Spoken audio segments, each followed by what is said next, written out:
Ever heard that saying, as a man thinketh in his heart, so is he?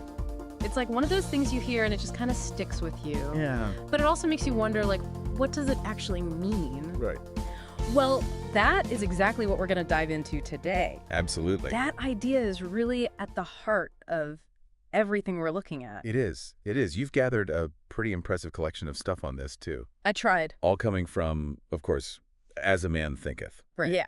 James Allen's As a Man Thinketh. We've got a bunch of resources to pull from. We've got like a briefing document kind of giving a modern take on things. Yeah. We've got the core principles broken down, a study guide if you really want to go deep, and even a paraphrased version of the book itself. Fantastic. Which is great for accessibility. Absolutely. So what we're going to try to do today is really cut through all that and get to the heart of this idea. Yeah. We want to see how your thoughts, like, literally shape your life, like how they make you who you are, impact the world around you, affect your health, your achievements, and ultimately, you know, like destiny. Your direction. Big stuff. Absolutely. So we're really going to get into the nitty-gritty and really explore the power, I think often underestimated power, of this internal dialogue that we all have going on and how that actually manifests in our lives. Yeah, let's dive right in then. Let's do it. We're going to start with this idea of like thought being so foundational, right? One of the things that really jumped out at me from the paraphrased version, it actually quotes the original. Yeah. It says, "Thought in the mind hath made us. What we are by thought was wrought and built." It's poetic, isn't it? It really is. It's powerful, too. It's like we're constantly under construction. Yeah, and it's interesting. Right after that, it goes on to compare, you know, how negative thoughts are like dragging you down. Oh, yeah. Like a cart with an ox pulling it. I see. Versus the way joy naturally comes after purity of thought. It's like your own shadow. Wow. That's such a clear image. Yeah, so right from the get-go, it's setting up this really important cause and effect. It really makes you think, doesn't it? Like, you're not just passively living, you're actively building your life thought by thought. Like, your mind is this workshop, and your thoughts are like both the blueprints and the tools you're using Perfect analogy. every second of the day. I like that. As a Man Thinketh really emphasizes this whole concept, right? Thought as architect and builder. It does, yes. And it's really driving home this point that we are not just passive bystanders in our own lives. Right. We're actually the ones laying the foundation, building the walls with every thought we have. And this is a thought that I found particularly interesting. It suggests that even when things feel totally out of control, we still have this power over our destiny through our thoughts. It's like, you know, even if you're in a storm, you can still grab the steering wheel. Yeah, exactly. It's recognizing that even when external forces are beyond our control, there is this inner realm where we still have agency. It's a message of empowerment, really. It really is. We are not completely powerless. Yeah. But it doesn't present it like some kind of quick fix or anything, does it? No. Like, you know, just think good thoughts and everything's going to be fine. Like, the briefing document we have actually highlighted the fact that you need to put in real effort. You need to self-reflect. Yeah. It's like mining for something really valuable. You can't just like wish it to the surface. Right. It takes a real commitment to look inward and really examine yourself honestly, your thought patterns, your habits.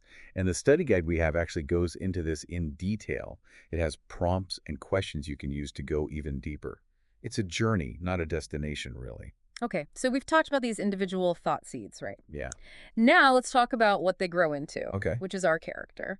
The paraphrased book quotes the original saying, "A man is literally what he thinks, his character being the complete sum of all his thoughts." That's a pretty fundamental statement. It is. It's basically saying who we are at our core is just the sum total of everything we think. It's a pretty powerful idea. It is. And the book really doesn't beat around the bush here. It's saying that character isn't something you're born with or something that's given to you. It's created through your mental activity, the thoughts you constantly have, the ones you dwell on. Yeah, so it's really direct. Like, cultivate good thoughts. You cultivate good character. Yeah. Allow those negative thoughts to take root, and Exactly. you get the opposite. It's like we're shaping our own moral landscape with every thought. It really is. And that ties directly into this idea of self-made destiny, right? Oh, how so? Well, if our character is basically our thoughts made real, and our actions flow naturally from our character, Yeah. then every thought we choose to engage with is literally shaping the course of our lives. We are, in a very real sense, creating our own destiny. That's a lot of responsibility. The briefing document also mentioned this really interesting idea of becoming a master of thought. Yeah, I love that. It suggests that we all have strength, intelligence, even love within us. Right. And that mastering these things, actually becoming a master of thought, is a process of self-awareness, actively applying what you learn and growing through experience. Right. What's so compelling about that is that it places the power within us. It's not about finding some external power source. It's about recognizing that we have all this potential inside us and learning how to channel it through thought, through intention. And it's a muscle you have to train. Exactly. Okay, so let's talk about how these thoughts actually show up in our lives in the world around us. Yeah. The paraphrased version uses this really cool analogy. It talks about the mind as a garden. Oh, yeah, I love that one. What stood out to you about that? It's just such a clear image, right? It is. You can instantly understand it. Like, it emphasizes this need to, like, actively tend to your inner world. Like, if you just leave a garden alone, it gets overgrown with weeds. Exactly. It's the same with your mind. If you don't actively plant positive thoughts and pull out those negative ones, well, it's going to get messy. You're going to have a lot of weeds in your mind, that's for sure. Exactly. And it's not just an internal thing either, right? The book suggests that your external environment often mirrors your inner state. It does. It's shaped by your past thoughts and actions. Like, your outer world reflects your inner world. Absolutely. So it's not saying that your environment determines everything about you. Right. But it does show how interconnected they are. What you consistently think and do, it creates circumstances that match those patterns. It's almost like your life becomes a physical manifestation of your thoughts. Yeah, pretty much. That leads us to this really crucial idea. Attraction based on being, not wishing. Yeah, I like that one a lot. What did you think about that?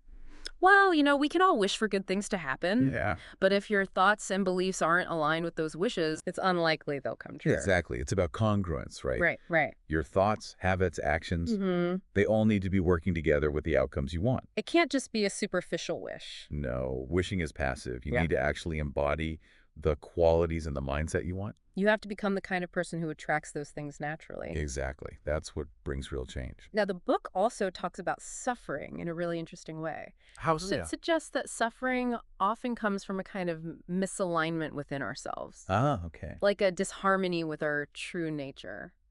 But it's not just punishment or something. It's like a teacher, guiding us towards becoming better versions of ourselves. It's a catalyst for growth. It forces us to really look at our thoughts and actions and strive for a more authentic and harmonious way of being. Yeah. And what's hopeful about this idea is that it promises that if we cultivate inner purity, that suffering will eventually go away. That's a powerful idea. And the book goes on to say that inner growth leads to outer change. So by focusing on self-discipline, by really working on ourselves from the inside out, we start to see positive shifts in our lives and new opportunities appear. It's like the world responds to our internal evolution. It really is. So we've talked about how thoughts shape our character and our overall path in life. Now let's get a bit more specific. Let's talk about circumstances. Okay. The briefing document included this quote: "Thought and character are one. And as character can only manifest and discover itself through environment and circumstance, the outer conditions of a person's life will always be found to be harmoniously related to his inner state." It's like a direct link. It is, yeah. It's saying that what's happening around us is directly connected to what's going on inside us. Yeah, it's saying it's not random. Our circumstances are a direct reflection of our thoughts and character. Wow. The book even goes as far as to say there's no element of chance involved in our situation. It's all presented as the logical outcome of the thoughts we've consistently held. It's a pretty bold statement about personal responsibility, isn't it? It really is. So how do we take control of these circumstances then? Yeah, that's the big question, right? If they're so tied to our thoughts. Exactly. Well, the book talks about this idea of mastery through self-awareness. It's about recognizing that we have this creative power to shape our reality. So by understanding that our thoughts are the foundation of our circumstances, we can start to consciously take control of our inner world. Yeah. And in doing so, we become the architects of our external world as well. It makes sense, right? You can't change what you don't acknowledge. Exactly. Now, there's also this concept of attracting what is harbored. Oh, yeah. What are your thoughts on that one? I mean, it's pretty deep, isn't it? It is. It's saying that our deepest selves, our souls, are constantly drawing towards us. Yeah. Not only the things we secretly desire, but also the things we fear. And our circumstances are the way these things manifest. It really emphasizes the power of the subconscious. Yeah. Whether we're aware of it or not, what we dwell on, consciously or unconsciously, has a way of showing up in our lives. It's like you can't escape your own thoughts. Pretty much. But the good news is there's this potential for transformation through altered thoughts. Oh, so change is possible. Absolutely. It's saying that if we make radical changes to our thinking patterns, we can actually see pretty rapid changes in our material conditions. Wow, so it's not just a slow, gradual process. Well, according to the book, it can be much faster than we might think.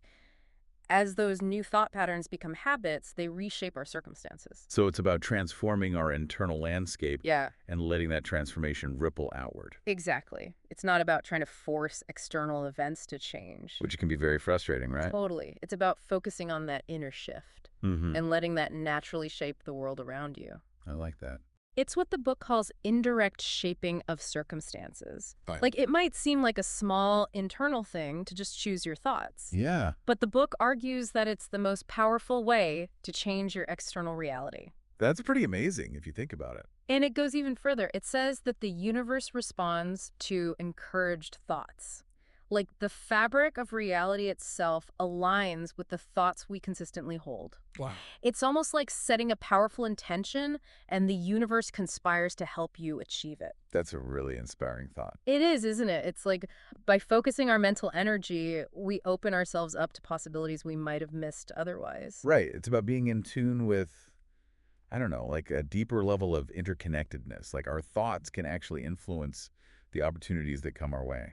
Okay, let's switch gears a bit now. Let's talk about health and the body. This was a really interesting part of the book for me.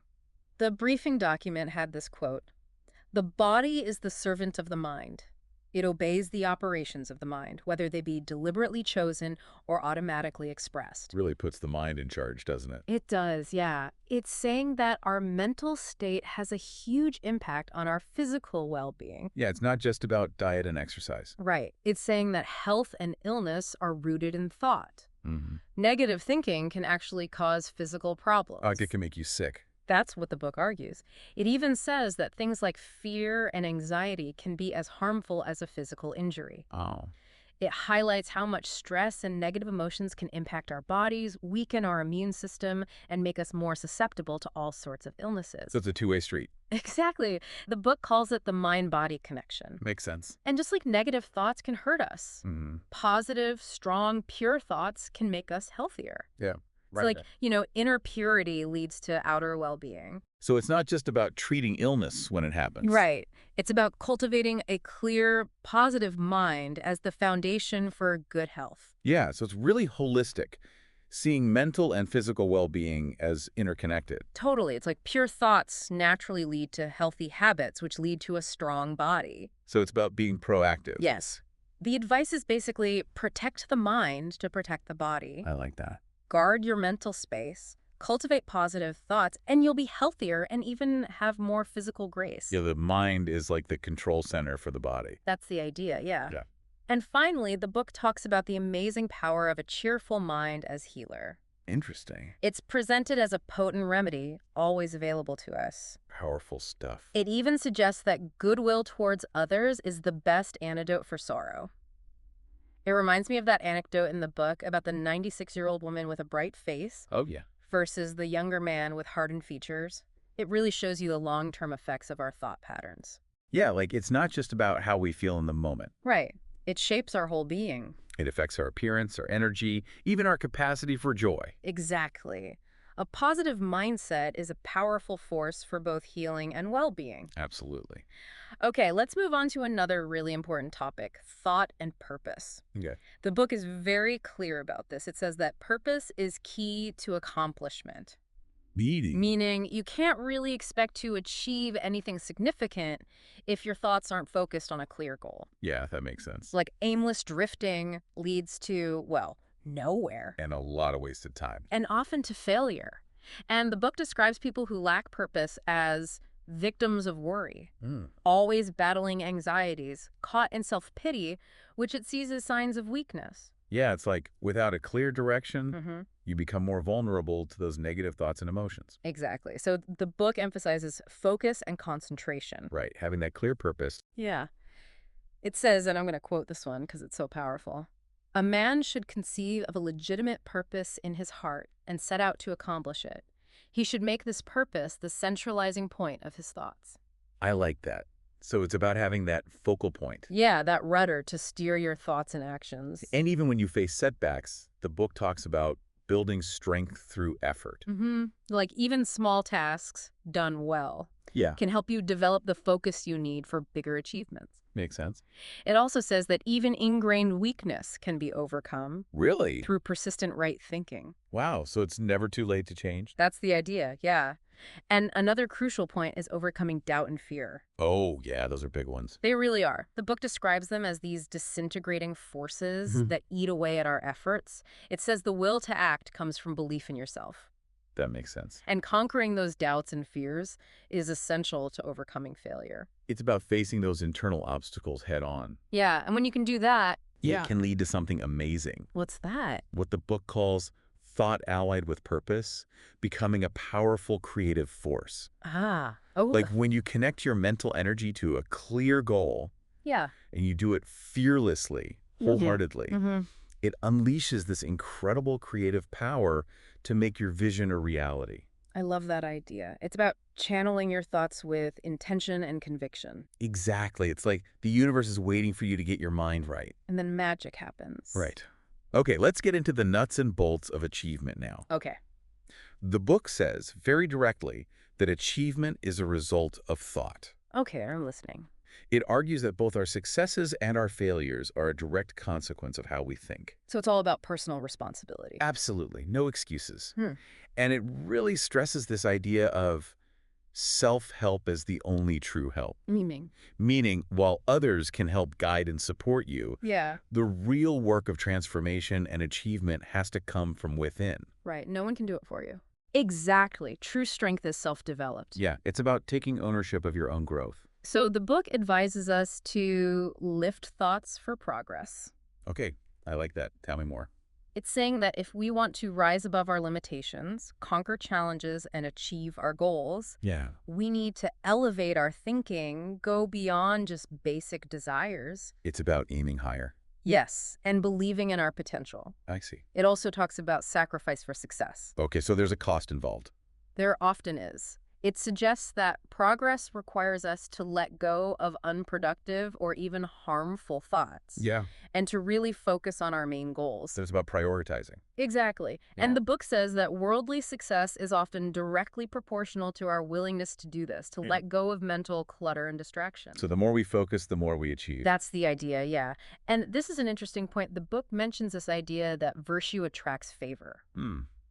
That's intriguing. What does it mean? Well, it's suggesting that in the grand scheme of things, the universe tends to support those who consistently act with honesty, generosity, and virtue. So it's not just about achieving for yourself. Right. It's about aligning your actions with good morals. It adds a kind of ethical dimension to achievement. It does, yeah. And whether we're talking about business, intellect, or even spirituality, the book says that directed thought underpins all achievement. So it's a universal principle. It seems to be. It's all about focused, intentional, and persistent thought driving results. So it's not about luck or chance. Nope. It's about consistent effort. Makes sense. But there's a catch. The book warns that vigilance is needed for sustained success. Oh, okay. You can't just relax once you reach your goal. Exactly. You have to keep monitoring and managing your thoughts. Right. You can't slip back into old habits. Because those old ways of thinking can sabotage your success. So staying on top is an ongoing process. It is. And finally, the book reminds us that greater sacrifice leads to greater achievement. Okay, so there's a direct correlation. Yeah, like the bigger your goals, the more effort and dedication, even sacrifice, you need to put in. It's about being willing to pay the price. Exactly. Okay, let's shift gears again. Now we're going to talk about visions and ideals. Okay, I'm ready. The book makes this really bold statement right from the start. Dreamers are the saviors of the world. Wow, that's quite a statement. It is. It's saying that dreamers are essential for progress, for inspiring and elevating society. So it's not just about being practical. Right. It's about having those big, bold visions. I see. And the book even uses examples of famous dreamers. Yeah, like Columbus, Copernicus, Buddha. Yeah, people who really changed the world. Exactly. And that's because, as the book explains, visions manifest reality. Meaning, if you truly cherish a vision and work towards it, Yeah. you can actually make it real. So it's about action, not just daydreaming. Right. It's the combination of clear intention and sustained effort. The book even describes dreams as seeds of reality. I like that. It's saying that even the greatest achievements start as just thoughts. And that no matter how challenging things might seem, if you keep striving towards your ideal, things will eventually change. It's a message of hope, isn't it? It really is. It's about not giving up on your dreams. Yeah, no matter what obstacles you face. Now, the book also points out that we're constantly gravitating towards loved thoughts. Okay, what does that mean? Well, it's saying that what we secretly cherish in our minds, what we truly value, is what we'll ultimately move towards in life. So it's about aligning our actions with our deepest values. Exactly. And it also means we'll experience the consequences of those thoughts, whether we like it or not. So it's important to be mindful of what we're focusing on. Absolutely. And it's not just about passive wishing either. The book says that effort underpins all possessions. Okay, I'm listening. It's saying that everything we achieve, our skills, our wealth, our character, it all comes from effort, from hard work, not luck. Makes sense. No shortcuts to real achievement. It's about putting in the time and energy. Exactly. And the chapter on visions and ideals ends with this powerful statement. Life is built by glorified vision. So it's all about what we focus on. Yeah, it's saying that the mental images we hold most dear, the ideals we cherish in our hearts, they will shape the life we experience. Just like our inner world becomes our outer world. That's the idea, yeah. Okay, last but not least, we're going to explore serenity.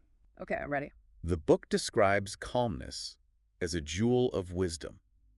Beautiful imagery. It is, isn't it? It's saying that true calmness comes from self-control and from a deep understanding of how our thoughts work. That's like a sign of mastery, isn't it? It is, yeah. It's about knowing yourself and how your mind operates. Yeah, like being in control of your thoughts and emotions. Exactly. And the book says this understanding leads to serenity. Okay, I see the connection. Like when you truly get that you're a being shaped by your thoughts, you start to understand others better too. Yeah. And that leads to more inner peace. So it's about moving beyond judgment and reactivity. Yes, and cultivating understanding and acceptance. It's about finding a more balanced perspective. And the book says that self-governance, which comes from this inner work, actually fosters influence. Interesting. How so? Well, the calm, self-controlled person, they navigate the world more effectively, they earn respect and trust. Makes sense. And that tranquility helps them succeed. So it's not just about feeling good. Right. It has practical benefits, too. Yeah, it makes you more effective in all areas of life. Now, serenity itself is described as the fruit of the soul. Like the ultimate lesson of personal development, more valuable than any material wealth. Wow. It's a refuge from the storms of life. It's like finding that inner peace that nothing can shake. Exactly. But the book emphasizes that achieving this requires self-control. Right. You have to put in the work. It says that uncontrolled emotions and passions disrupt our inner peace. So you can't just wish for serenity. Nope. You have to actively manage your thoughts and emotions. It's about mastering yourself. And the final, really encouraging message is that inner peace is within reach for all of us. That's a beautiful thought. It is, isn't it? It's saying that no matter our circumstances or past experiences, we can find that inner peace. It's about choosing to take control of our thoughts. Exactly. And it reminds us that self-control is true strength, right thought is mastery, and calmness is power. It even quotes that famous line, "Peace, be still." What a powerful way to end the discussion. So to wrap things up for you today, the core message of As a Man Thinketh is really simple. Your thoughts have incredible power. They shape every part of your life, who you are, the world you experience, everything. It's a message of personal responsibility. It is, yeah. You're not just a victim of circumstance, you're the architect of your own reality. Through your thoughts. Exactly. So as you go about your day, take a moment to reflect on your own thought patterns. Yeah, good idea. Do they align with what we've talked about today? It's a good question to ask yourself. And what small changes can you make to start building the life you want? It's an ongoing journey of self-improvement. And to leave you with one final thought, if your thoughts have the power to shape your world, what is one specific thought you'll choose to cultivate today to start building that future you desire? That's a great question to ponder. Thanks for joining us today. We hope this deep dive has given you some valuable insights to think about and maybe even put into action. It's been a pleasure. Until next time. Take care.